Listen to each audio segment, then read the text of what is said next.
Hey everyone, good evening. Clay Novak here, co-host of the Elsa Show with Clay Novak. We are missing Elsa tonight, as we told you last week. She is down in Florida, still on baby watch, waiting to be grandma for a third time. And we've got our fingers crossed for her, praying for her. But you got me flying solo tonight, but I got a jam-packed show for you. I got a good, solid group of topics, and we'll get started right after this.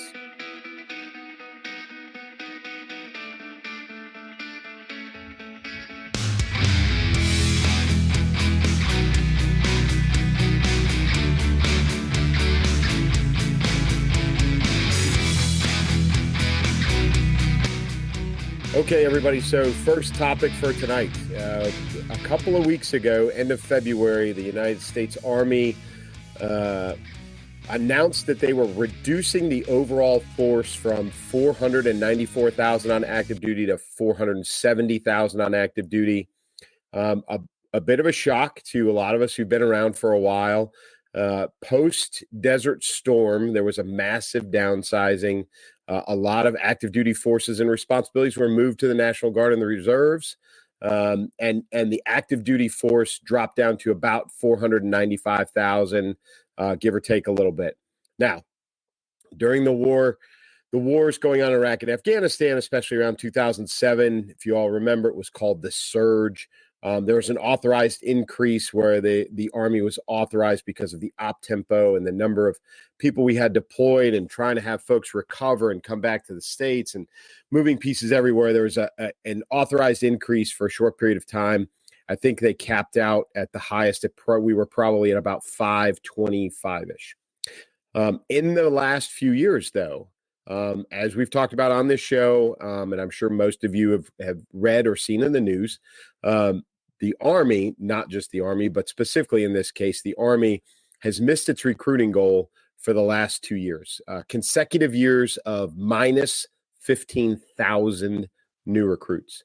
So the Marines have hit their number the last couple of years with a little bit to spare 2 years ago, and just made the edge, made their number last year. Space Force, newest of the services, made their number last year. But all the other services missed. Navy, Air Force, I think even the Coast Guard, and definitely the Army missed. But the Army's 2 years in a row of minus 15,000. So current strength is under, well under the 494,000, which is the current authorization. And what we've got is a significant number of mid-grade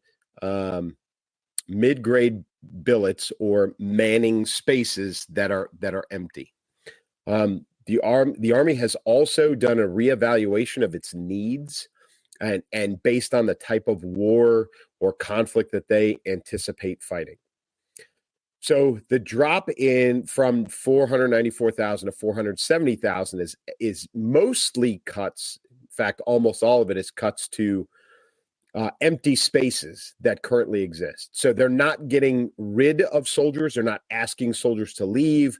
What they're doing is cutting away empty positions, right? So it's not a manning loss. There are no soldiers being sent away or sent home.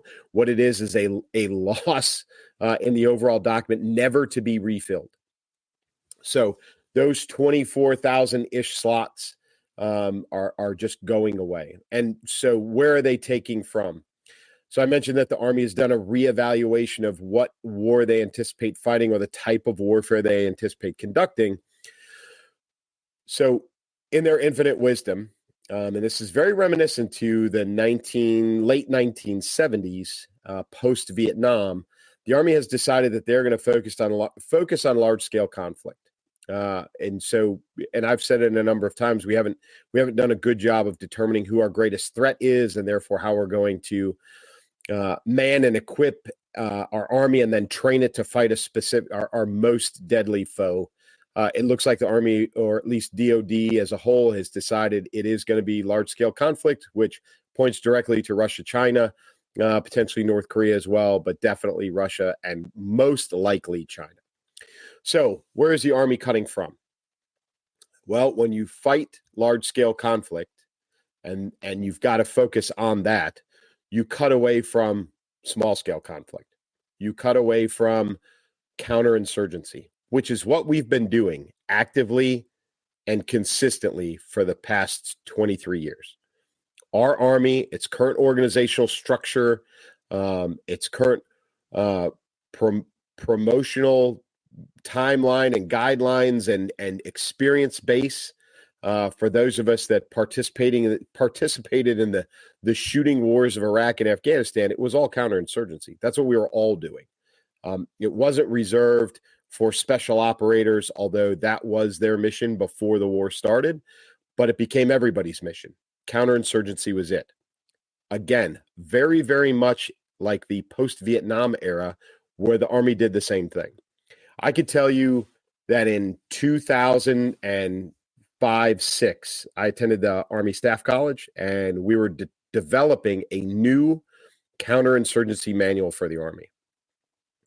That counterinsurgency manual was new and the best thing going because it was the war we were fighting and we identified it. But we also identified that a significant portion of what that manual was based on were things that were thrown away in 1975 because the Army decided, well, Vietnam's over with and we're never going to fight that type of war again. But fast forward a little bit. Balkans, Somalia, Desert Storm was definitely not an counterinsurgency, or a small war. But the entire global war on terrorism is essentially small war style, counterinsurgency style, and very special operations focused. They're the ones who have done the heavy lifting in a lot of cases, especially in the last 2 years after we shut down Afghanistan. But in the early days of Afghanistan and in the waning days of Afghanistan, and a good portion of Iraq, special operations forces were the focus of counterinsurgency capability. We have decided to cut away from that in the Army's infinite wisdom. So where are they cutting from? The Army's just determined, my last combat tour in 2013, 14, or correction, 12, 13 was as a special, security forces advise and assist team commander. So I was in Eastern Afghanistan commanding a team of 18 folks. And what we were doing was advising and assisting the Afghans to take over as their own security force, their own military. Obviously, this is 8 or 9 years before the horrible exfil out of Kabul that we all watched on television in horror. But that's what we were doing. We were trying to work ourselves out of a job, and as a result of that, the Army took conventional forces, guys like me. I was not a special operator. I was a conventional infantryman, and they built these advise and assist teams. From folks like me. They trained us to do the job, and then they sent us over there to do it. After that, the Army decided, hey, this is a capability that we need to have, and we're probably going to need to have for the long haul. This is a mission that's never going to go away, no matter what we're doing. Well, that's exactly some of the force structure that they're cutting away. There are security force advisory brigades, SFABs, that are being downsized, shrunk. That capability is being minimized. We're also cutting away something that we refer to as civil affairs, and some other special operations capabilities that are less about shooting and more about advising and assisting native nation forces, to take over their own security. But again, it's the same lesson learned over and over again. We did it in 1975-ish, post-Vietnam. We decided we're never going to do this again. We're now doing it again in 2024. We decided, well, we're never going to do this again. So we're cutting it away. Or at least that's what it seems on the surface. I would tell you there's probably two other things going on. One, we are never, until there is a large-scale shooting war, we are never going to be authorized, the military, the Army itself, is never going to be authorized another massive increase, or an increase to go back to even pre-Desert Storm level numbers. We can't maintain it with an all-volunteer Army, as demonstrated in the last 2 years of recruiting. So we're never going to get that big, or be allowed to get that big again.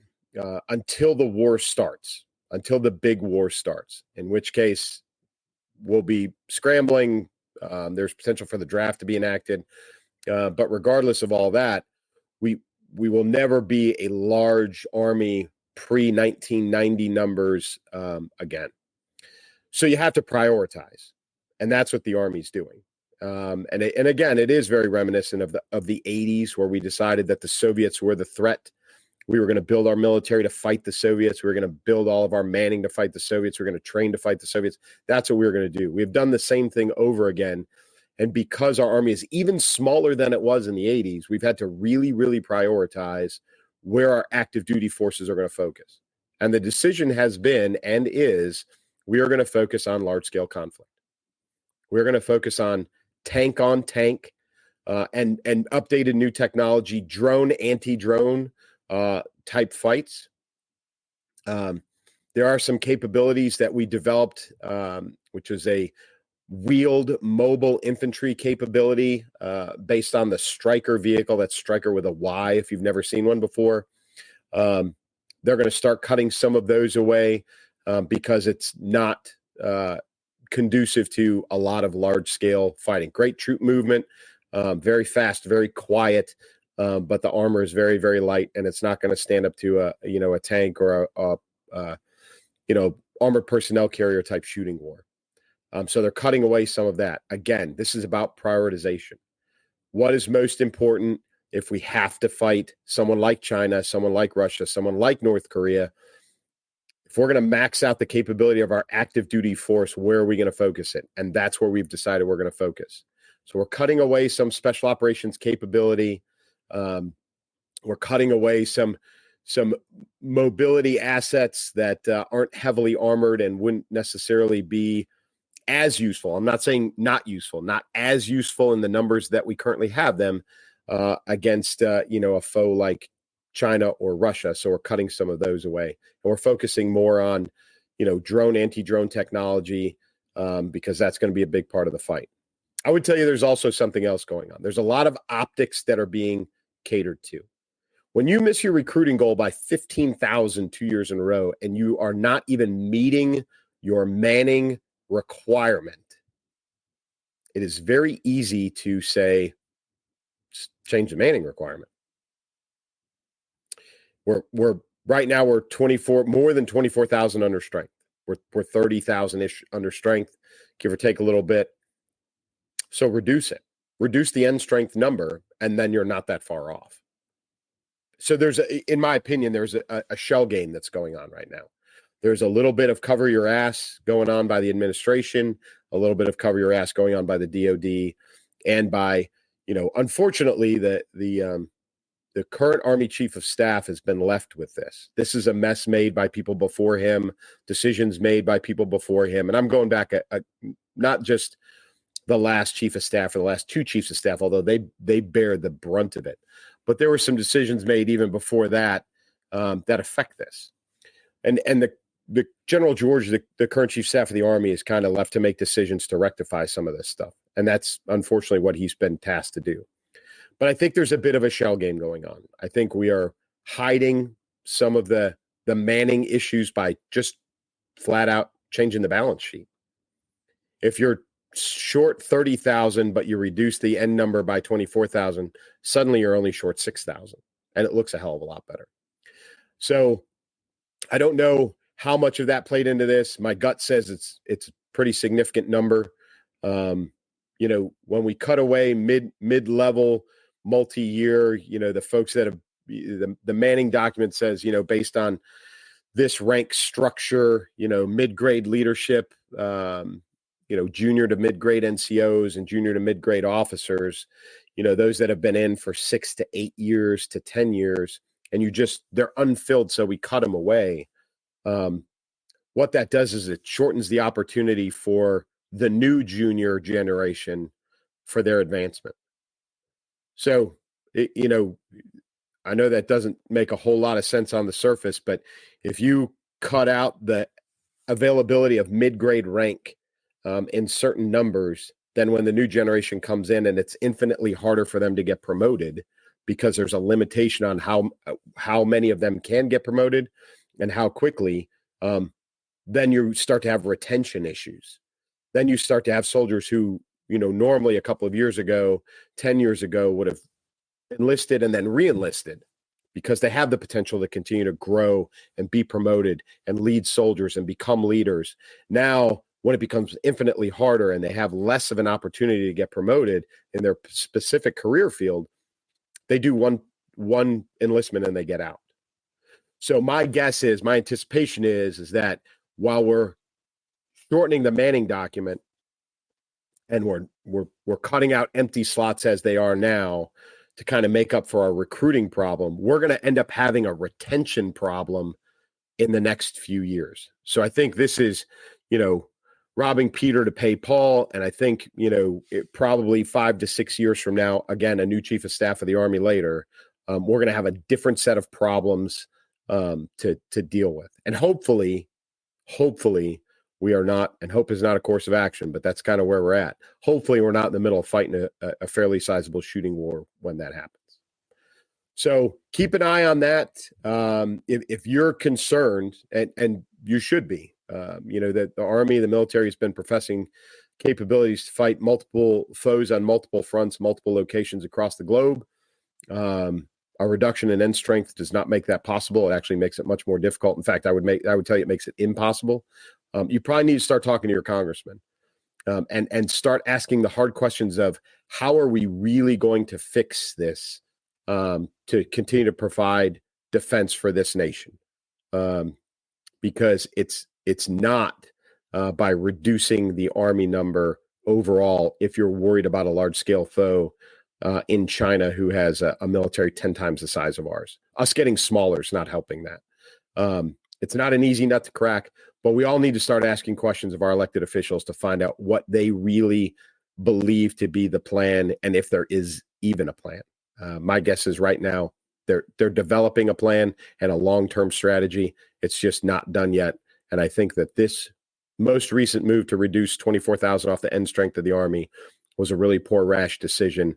But and I think it was done for optics, which I think is a real shame. So we'll see what happens. I certainly, as a retiree and somebody who's still on the recall rolls, will definitely be keeping an eye on this. Hopefully it'll never come to that, but it is something that we should all pay attention to. My assumption is that this is probably going to start happening in the other services as well, if it hasn't already. So for all you former Marines, airmen, sailors out there, probably take a look at your own service. You know it better than I do. I just happen to know the Army really well. Just check out what's going on out there, and you may find the same disturbing trends going on in your services I've found in mine. So, okay, moving forward. I remember, I touched on Desert Storm just a little bit ago in the last topic. Vice President Quayle, for those of you that remember, I was a senior in high school when Desert Storm kicked off, which was really the second conflict in George Bush Sr.'s tenure, his administration as a president. Obviously, 1989, the military jumped into Panama. Mostly a bunch of paratroopers and special operators. And then in 1990, 91, we had Desert Shield, Desert Storm. So behind President Bush was Vice President Quayle. And Vice President Quayle, for those of you that are younger and don't remember, had a reputation of not being very smart. And, that reputation truthfully was based on a singular incident while he was vice president. He took a lot of flack, and I mean a lot of flack, because in public, he misspelled the word potato. That was it. He misspelled the word potato. He wasn't necessarily the greatest public speaker in the world, but he wasn't horrible. There's been a lot worse, truthfully. But he misspelled potato, and he did it in public, and he took a lot of crap for it. How can this guy be vice president? He can't even spell potato. And that's really about as far as it went. So think about who is the vice president now. So how do you propose to fix the problem? Well, listen, when we are talking about a problem of this magnitude, Okay. What we have to do first and foremost, full stop, we have to identify the problem. Washington Post just wrote an article, or there's an article in the Washington Post saying that Kamala Harris needs to step down as the vice president for the next election for the good of the ticket. The idea that she steps down for the good of the ticket to increase the potential that President Biden is elected for a second term says a lot. We've been talking, Elsa, obviously, as you all know, one of the reasons many of you even know about this show is because of Elsa's fantastic impersonation of Kamala Harris. And whether you know it or not, about 95% of what she does is nothing more than exact imitation, verbatim, word for word, of Vice President Harris. Okay? She doesn't make up the words. She just impersonates the delivery of the exact words used by the vice president. So, we all know that Vice President Harris, Kamala Harris, her reputation is that she's not that bright. She's got some other reputations. She's got some reputation that she, slept her way through politics. That's, an earned reputation. Her nervous laughter, the phrase word salad is associated with her. She talks in circles, as we all know. And truthfully, every assignment she's been given by the White House and by the president, she has done absolutely zero to impact, improve, or make gains on, the border being one of them. But still, she sits in office. So she is a liability. Unfortunately, where the Washington Post kind of leaves things is that she's a liability for reelection. Think about that. They didn't state it as she's a liability as the second in command, second most powerful person in the United States, and potential to assume the presidency for a president who is physically and mentally ailing, as we all know, right? None of us know how much longer President Biden can, stay in office, withstand, maintain the pace that he's at, which isn't a great pace to begin with. But the position of the Washington Post is that Vice President Harris is a liability to the reelection efforts of President Biden, not that she is incompetent and incapable as potentially the next president of the United States. That is scary.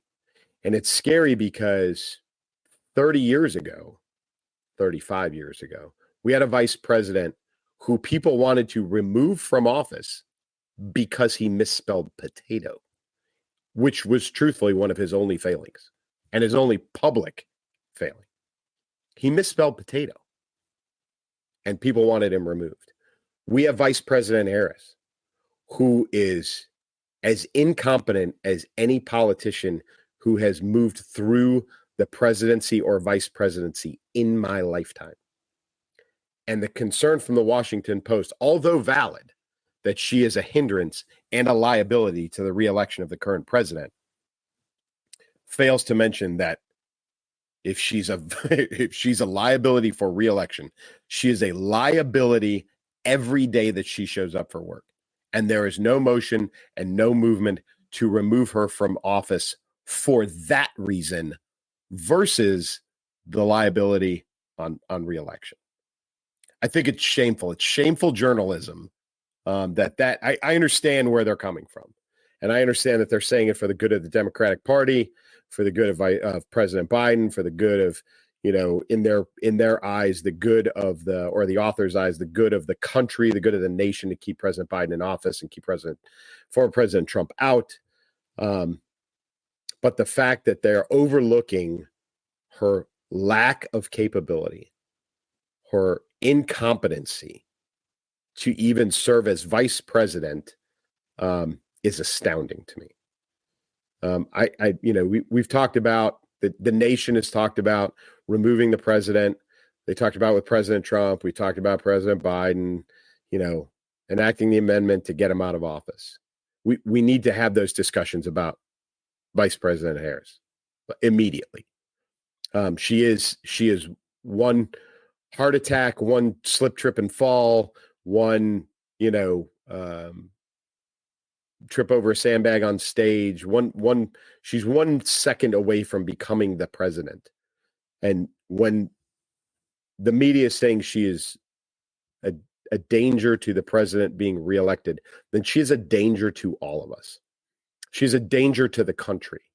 People have that little faith that they will not reelect a president based on his vice president, then she needs to go. She needs to go for all of our sakes.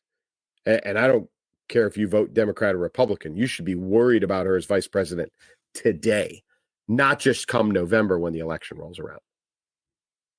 So, I applaud them for being honest. I applaud them, the Post for publishing the article. I don't think it's much of a dissenting opinion, but I think having it out in public is a good thing, a discussion point. But the fact that they haven't addressed and people aren't addressing the fact that she needs to be removed right now. If she's that incompetent and she's that much of a liability, then she needs to go today.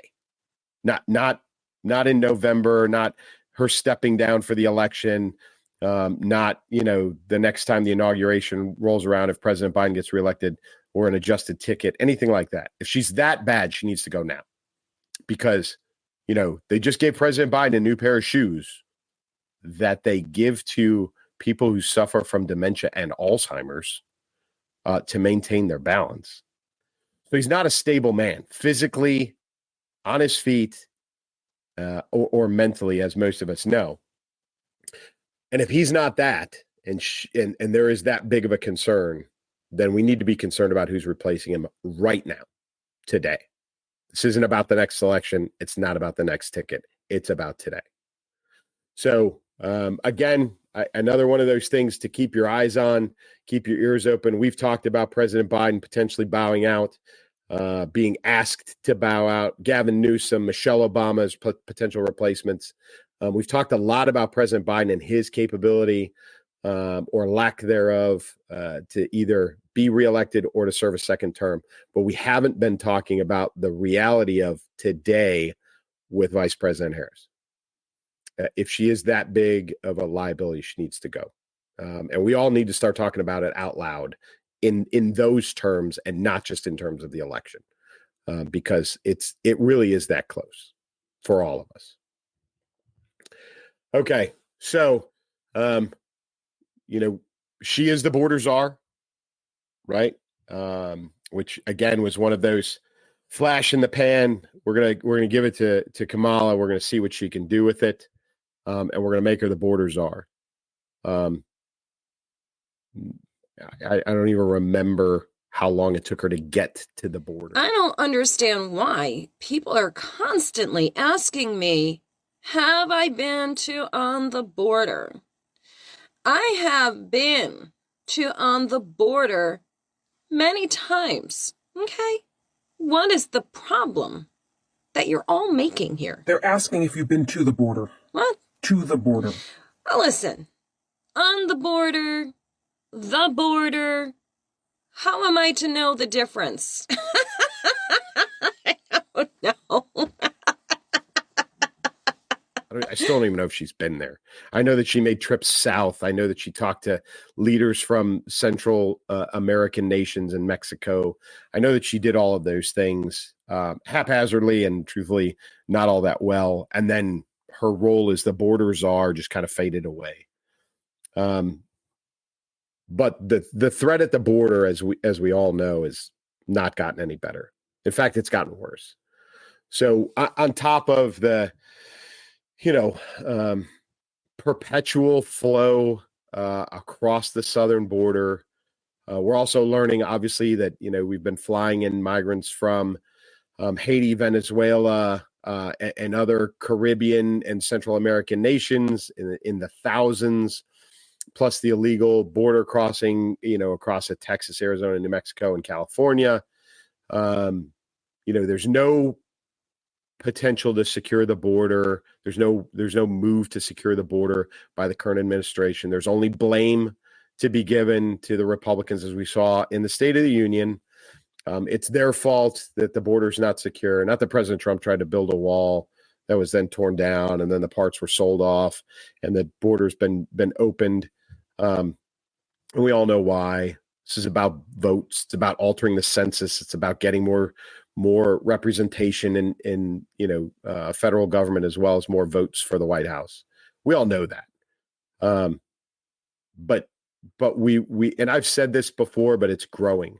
We are also opening ourselves up to an actual physical threat to the security of this nation. We are. Coming across the border are not just asylum seekers. They are not just the poor, huddled masses from Central and South America. They are coming from Africa. They are coming from the Middle East. They are now coming from Asia. There's been a massive increase in the last 6 months or so in border control BPS, border patrol agent contact with Asian military-aged males, Chinese specifically, at the border.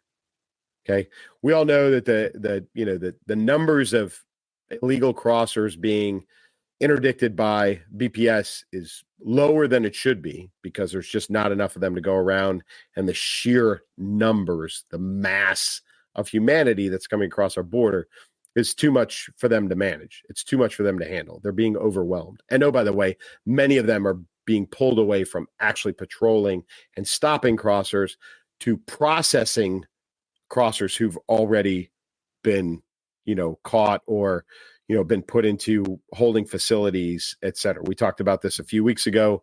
It's leading to human trafficking and a bunch of other things. And again, the Border Patrol Service is being overwhelmed.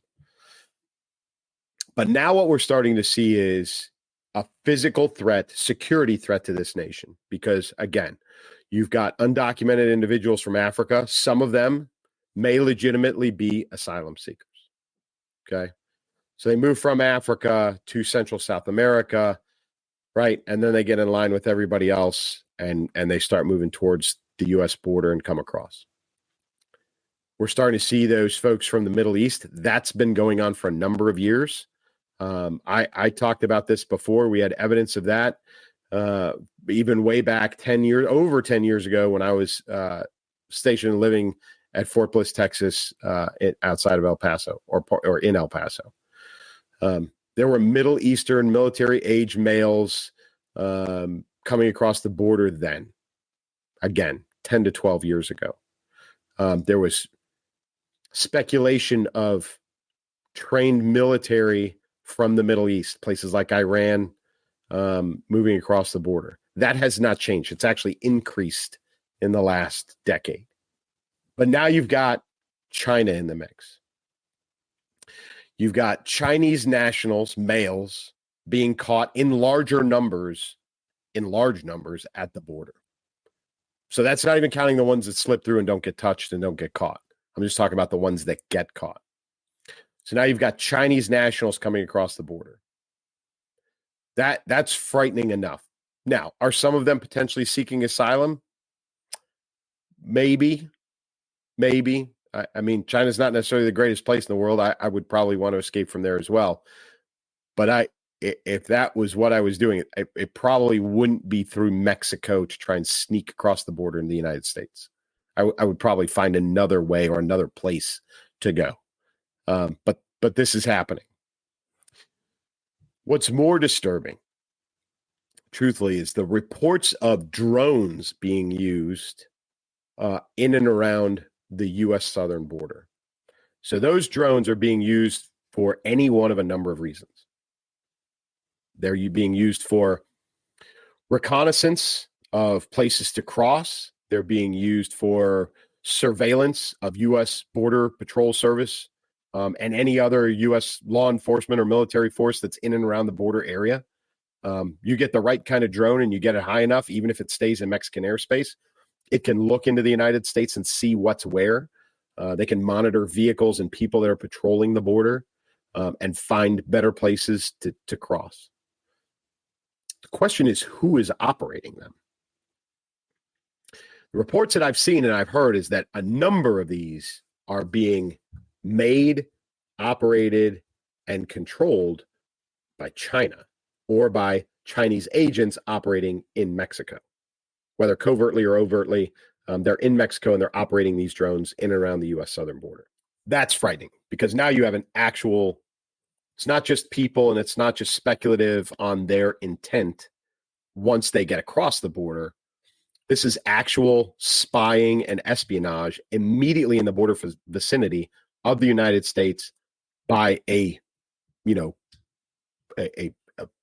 faux nation, by an enemy, a declared enemy of the United States, which is China. That now we have a real problem. Now we have a legitimate security problem for our nation, not just the southern border. It is for our nation. There's a lot of things that drones do. Think in terms of what our military uses drones for.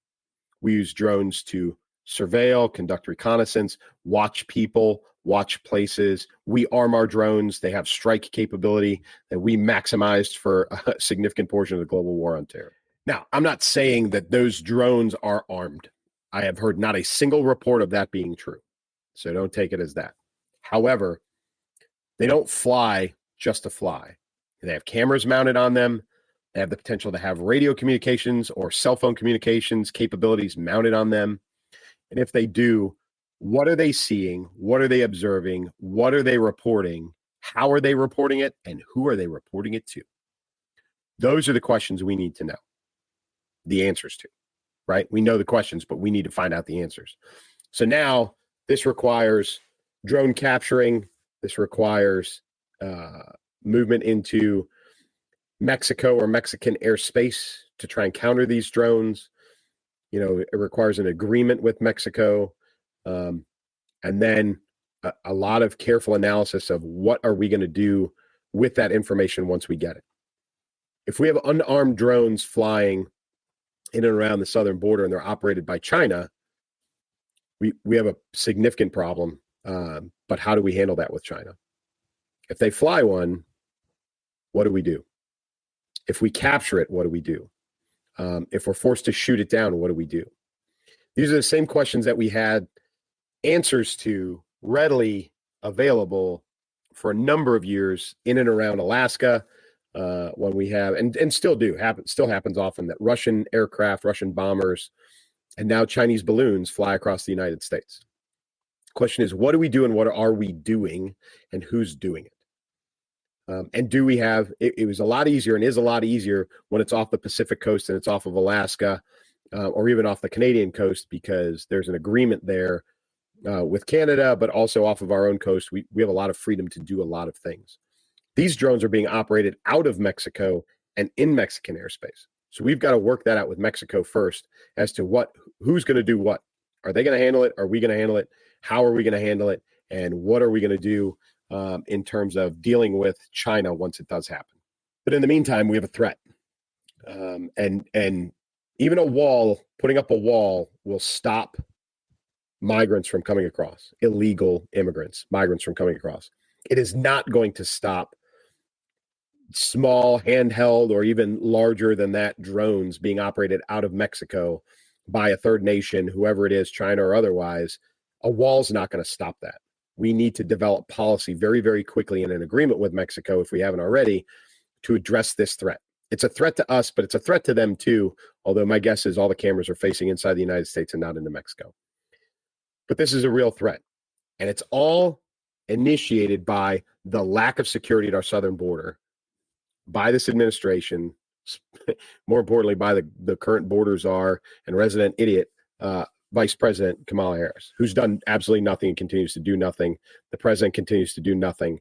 And the more leeway that's given down at the border, the more space people are going to take. The more opportunity China's going to see, the more opportunity they're going to exploit, the more they're going to try and get as much information, reconnaissance done on the United States as possible.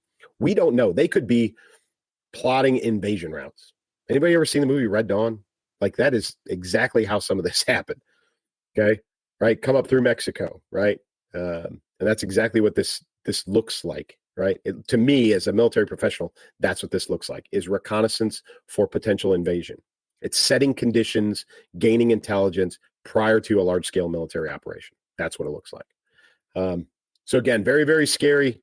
Keep an eye on those. It is very, very important now that we get an administration. I don't even care who it is, but we get an administration that is acting to secure the border and to develop border policy that protects our southern border specifically right now, but all of our borders, because this will move to Canada as well at some point.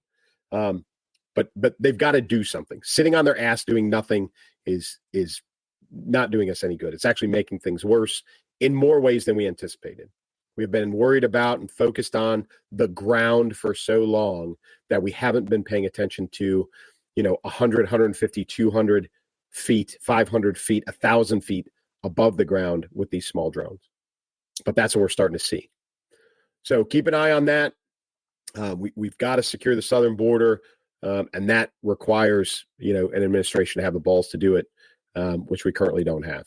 So keep an eye on that. I think that is going to potentially become a hot topic, not just the border. We've talked about that. Definitely a hot topic in the coming election. But I think what you're going to start to see is the discussion of more than just the migrants, or more specifically about the country of origin of the migrants, and then threats like these drones potentially being used to exploit, our southern border.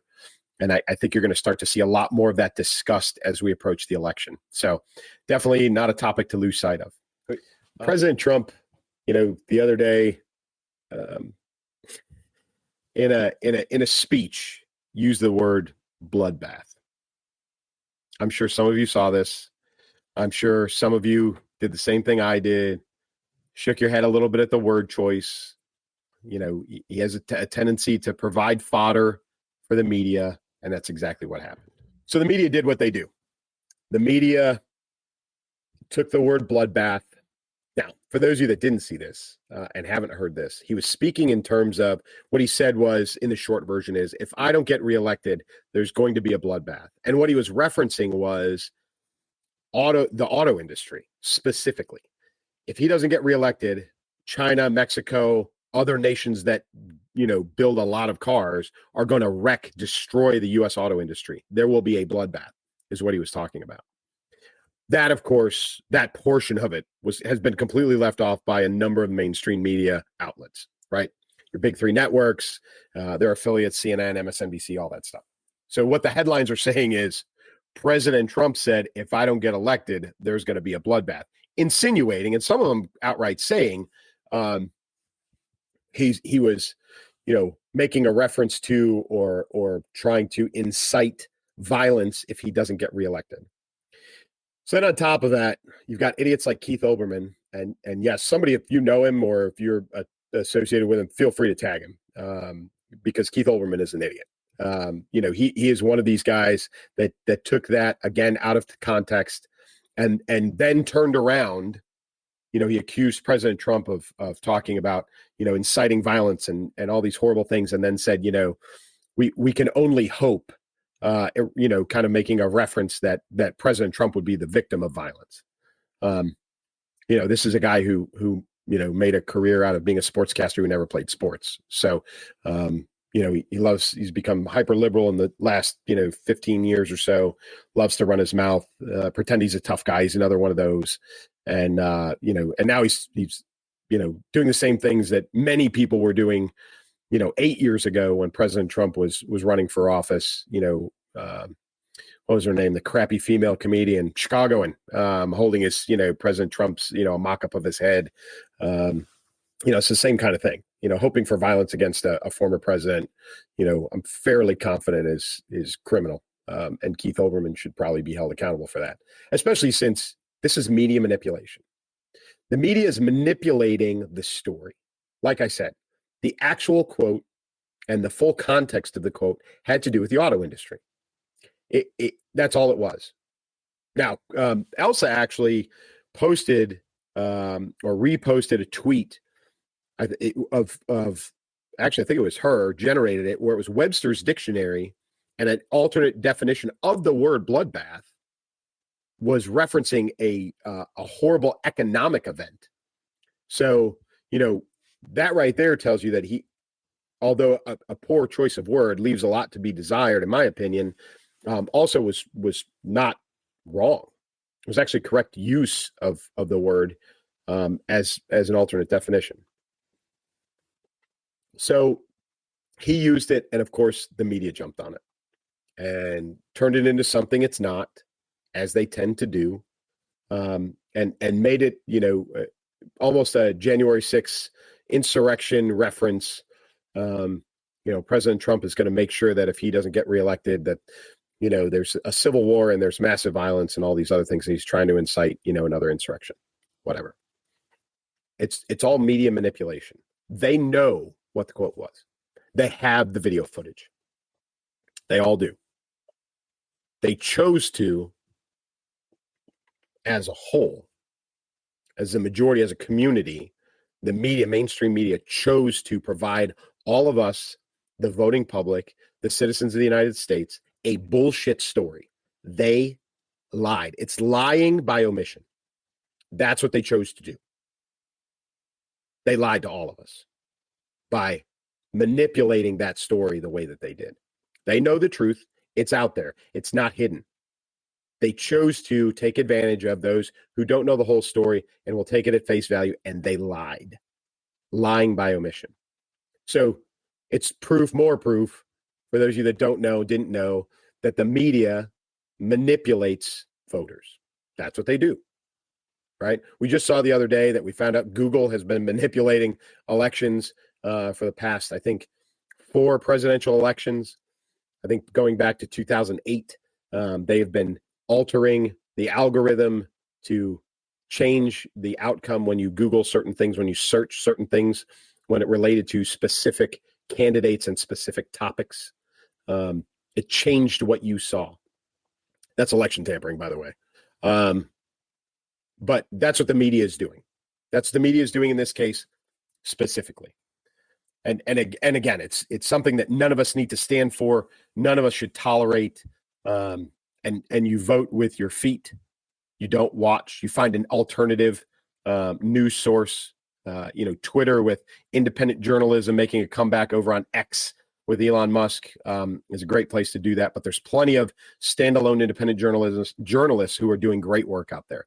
Check them out. Stop turning on ABC, NBC, CBS, MSNBC, CNN, headline news, even truthfully Fox in a lot of cases. Find it out there. Find something else out there, because you're being manipulated. Unfortunately, though, this is not the only case, and it's global, but it's both sides of the aisle as well. Globally, for those of you that didn't see today, there's a story released by Russian media outlets that Prince Charles is dead. Have no idea why. Have no idea what the genesis was, why they give a crap if Prince Charles is dead. But it's firing, it's kind of laying on top of all these other rumors about Princess Kate and Prince William and the royal family and all this other stuff, right? Stuff that truthfully a lot of Americans don't care about, but they are influential in the world, and we really should pay attention to. Maybe not all the soap opera drama stuff, but really pay attention to what they're doing. But in this case, Russian media outlets, a number of them, more than one, decided to post a story that Prince Charles was dead. No idea why. But again, it's media manipulation, right? So we're not the only ones who are subject to this. Now, some of it is self-inflicted by us, the listeners, and it's through social media. And here's an example. So for those of you that aren't tracking this, again, I kind of started with a military topic. I'm going to end with a military topic tonight. The United States Military Academy just changed their mission statement. Now, this is not uncommon. Organizations change their mission statement often. And when I say often, every year to 2 years, every organization in the military changes its mission statement because things constantly change. Mission statements require, who, what, when, where, and how, with some specific tasks. Commanders have some latitude in what their mission statement looks like and sounds like, and the words that are chosen to be in there. but they change all the time. New commanders change their mission statements. Sometimes the mission of an organization changes. You change the mission statement. Not uncommon. But the headline that's come out of this is that United States Military Academy has removed the words duty, honor, country from their mission statement. And it's a travesty.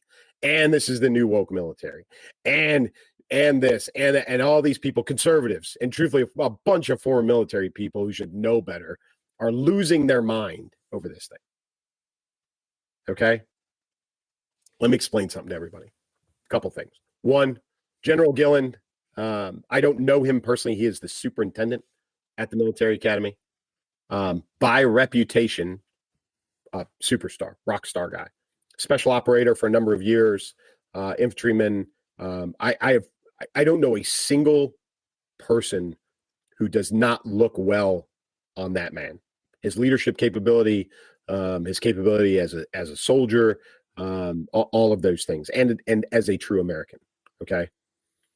The commandant, I do know. Look her up.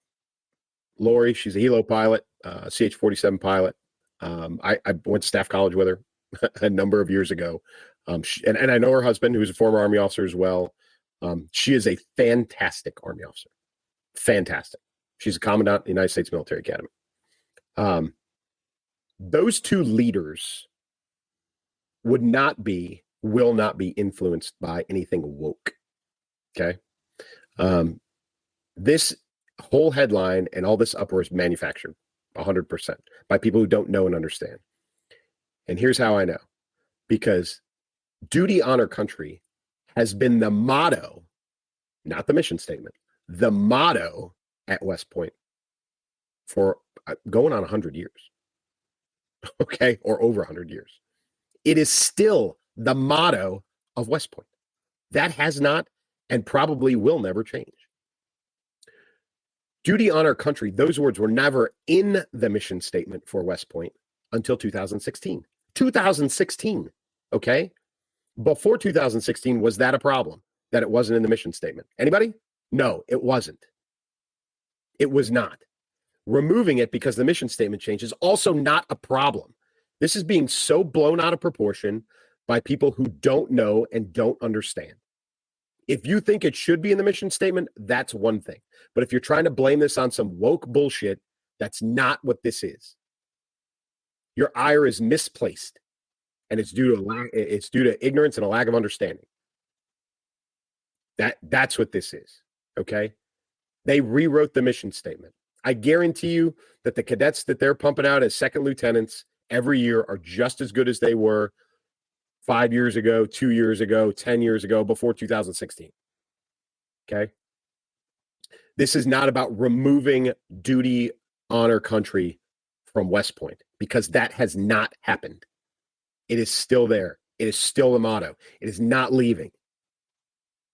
Okay? But we are manipulating and being manipulated by social media. Some person says it. They don't understand. Somebody who also doesn't understand says, yeah, that's great. And they jump on it too. And then it becomes a thing. Right? And the media, in some cases, media outlets have jumped on this as well and made the same claims. Right? So this is a shot against the administration and the current Secretary of Defense and the current Chief of Staff of the Army and the current, 4-star, TRADOC chain of command, that owns and operates West Point within the Army structure. That's not what this is, right? We have made something out of nothing, honestly. And it's shameful because there's a lot of people who are taking a lot of shit from this that they don't need to deal with. They have other stuff to deal with. They have a whole academy full of cadets on a daily basis that they've got to deal with academically, athletically, discipline-wise, all of those to prep them, to get them ready to be leaders in the Army. They don't need this other crap because it is crap, okay? This is manufactured. It's all bull. So before you open your mouth and start to criticize, take a good hard look. And I know some of you are going to turn around and say, Clay, you do it too, but fine.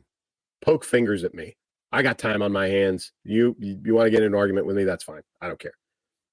Leave those folks alone. Okay? They're doing what they should be doing. And truthfully, they're doing everything within their rights and responsibilities as a command team. All right. That's how units operate. Real units, good units operate. They didn't do anything wrong. They didn't do anything out of sorts. And it's not some woke BS. It's a nested mission statement all the way up through and including their bosses and those folks who are responsible for running West Point. That's the way it works. So you may not like it. You may think it should be in the mission statement. Okay, fine. That's an opinion. But it hasn't been removed from West Point. Duty, honor, country is still their motto. I'm not a graduate. Didn't go to West Point. I'm an ROTC guy. But I will stand up for that institution and what it's done and continues to do on a daily basis, and the leaders who run that place. So, okay, that was it. That was Soapbox. I just ask you all to take a breath on that one, but it's important for all of us to understand instead of just criticizing. Okay, so that's the show for this week. It looks like, and again, Elsa messaged me today. She said still waiting on baby, hopefully tomorrow. So, let's all keep Elsa hopefully between time of recording. Again, this is Tuesday night. Show drops on Thursday. Between now and Thursday, maybe she'll be grandma for a third time over. That would be great for her. And just crossing our fingers, all of us, and hoping that everything goes well with the delivery for her daughter. So again, folks, thanks for stopping in. Let me and Elsa know if you maybe you don't want me to come back. Maybe you don't want me to host by myself anymore or whatever. But any feedback, obviously we love communicating with y'all. I sit and watch this every Thursday night when it drops, and I've got like my phone on, I'm looking at Facebook and I'm seeing the chatter on there, and I've got YouTube going and I'm watching all the comments on there, and I'm bouncing back and forth between a bunch of places where this thing's being running for the first time. And I love seeing that stuff. It's great. It's great for both of us. We love hearing from y'all. We love the feedback. So keep that up. You can find us both. We're easy to find. Social media, send us a message. I know, we love hearing from everybody. I've gotten some stuff over some of the social media platforms, and I certainly enjoy interacting with those of you out there that are listening and or watching. So keep that up. We do appreciate it. Plug for the book. You guys hear me say it every week. I close out the show saying, keep moving, keep shooting. You can see behind me, and I always screw this up, but there it is, right? That's my novel. The novel is titled Keep Moving, Keep Shooting. It is a fiction novel. It's an action fiction, military fiction novel. It's got great reviews on Amazon, 104 reviews. 99 of those are 5-star, and 5 of those are 4-star. There's not a bad review on there. So check it out on Amazon. You can find it by title or by name, but give Keep Moving, Keep Shooting a look. Hopefully it's in your wheelhouse. Read some of the reviews and maybe buy yourself a book. I appreciate it. I appreciate everybody tuning in and listening to me run my mouth for an hour. It's not easy doing this without Elsa.